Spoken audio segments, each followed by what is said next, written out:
Thanks for staying up late and welcome to New Mexico Football Friday night, the playoff edition. On the show, battle in Bean County, and I'm talking about triple overtime, folks. Yep, everybody was sweating at that game. Game, cheerleaders, and band of the week, and as always, the spirit stick. First, we start with AA. AA first round action. Laguna, a 7-seed playing Texico, a 10. The Hawks don't get anything on this first play, but they get in and they talk about it. That's the mentality you got to take into these playoffs. All right, here it comes. First play I was talking about when you saw me unexpectedly. Hawks going down, but they get a lot on this next one. Ryan Arkey handing off to David McGee. He finds a hole, runs through, and off he goes. Nobody's going to catch him, and he runs all the way in for the score. Laguna Acoma will go up 6-0 in the first. They would get the PAT block. Wolverines trying to answer. Kendall Nasarano throws to Gomez Adrian, who gets to Texico midfield.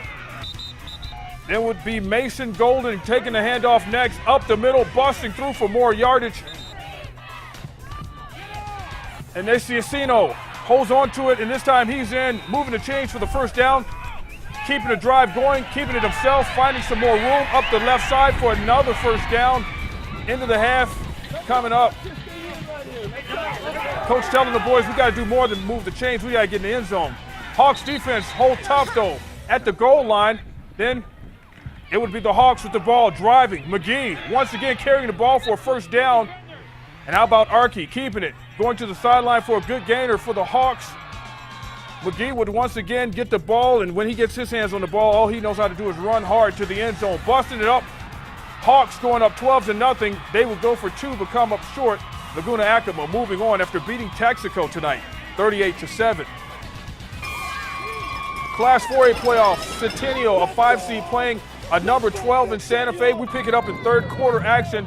Centennial's Joe Rowe, and he is rowing his boat. Joe Rowe getting past everybody for the 14-yard touchdown run. PAT no good.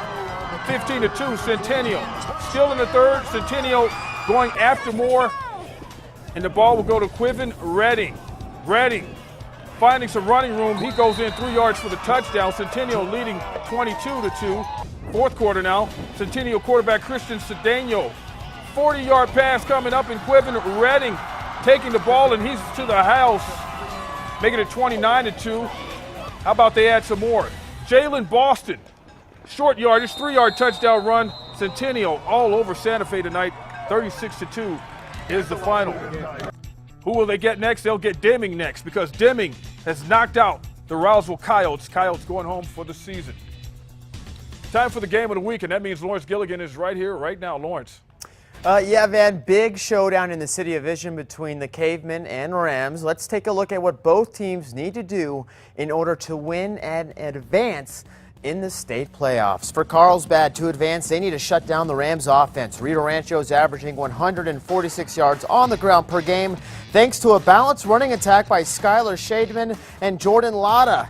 They're going to also need to get to quarterback Easton Bruer. Bruer has passed for over 2,000 yards this season. For Rio to pull out a win, it's simple. Play defense. The Rams have given up at least 28 points the past 4 games. Carlsbad is coming off a 66-39 loss to Clovis, a team Rio Rancho beat earlier in the season in an overtime thriller. Rams also have to be careful. Carlsbad D has 6 interceptions and 8 fumble recoveries this season.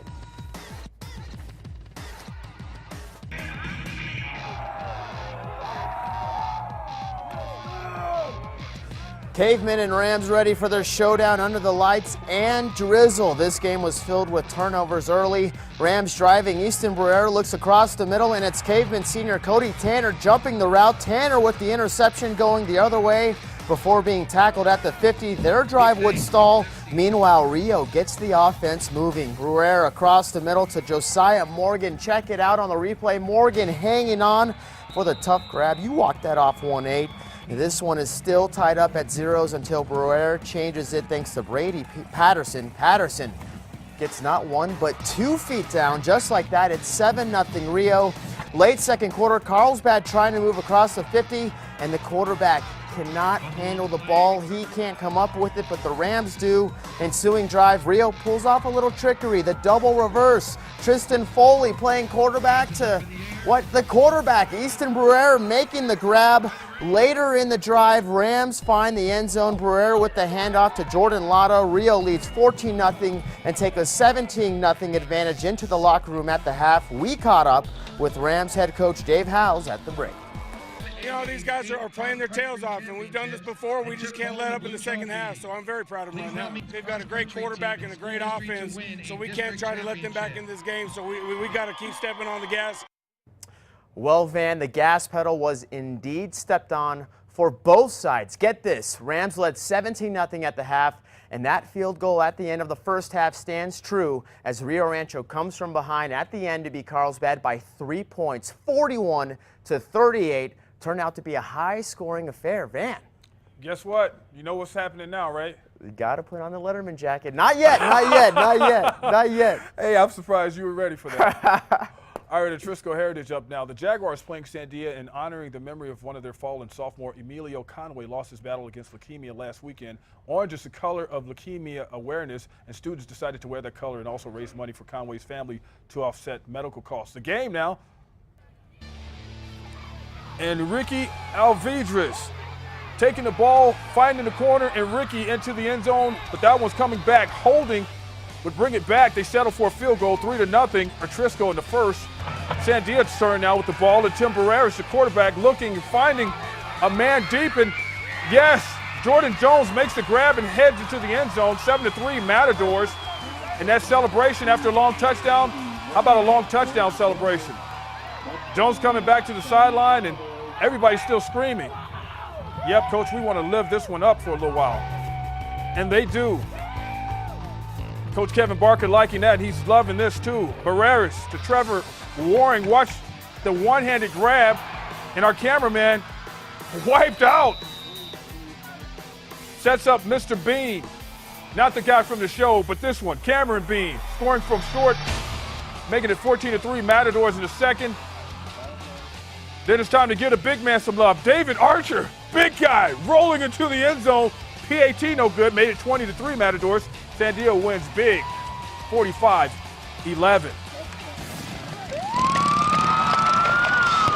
Volcano Vista Hawks at the Clovis Wildcats. The Wildcats getting the motorcycle welcome at Leon Williams Stadium. Band playing, cheerleaders happy. Hometown crowd ready for this. Dakota Yandel handing off. And look at that, 35 yards, Clovis in business. Then Yandel decides he's going to the air. Trayvon Sopila, 30 yards and strong running. Didn't want to go down, but he has to. Then Dakota handing off again for yet another first down. This one, a touchdown. Clovis going up early, 7-0. Then Volcano Vista, Justin Perez trying to pick up the kickoff, and as he gets the football, and what is he going to do with it? He could go. Nope, 45 yards. Nice return on that play. Then how about Volcano Vista? Carlos Torres handing off to Domenico Chavez for the 15-yard touchdown. Volcano in this game, it would be 7-6. Volcano Vista ends up losing though.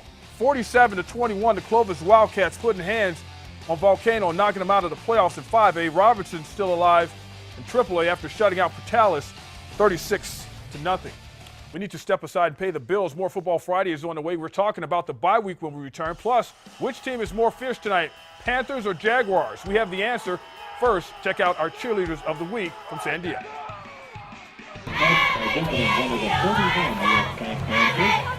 Located in the Mexico, Carlsbad for every corner.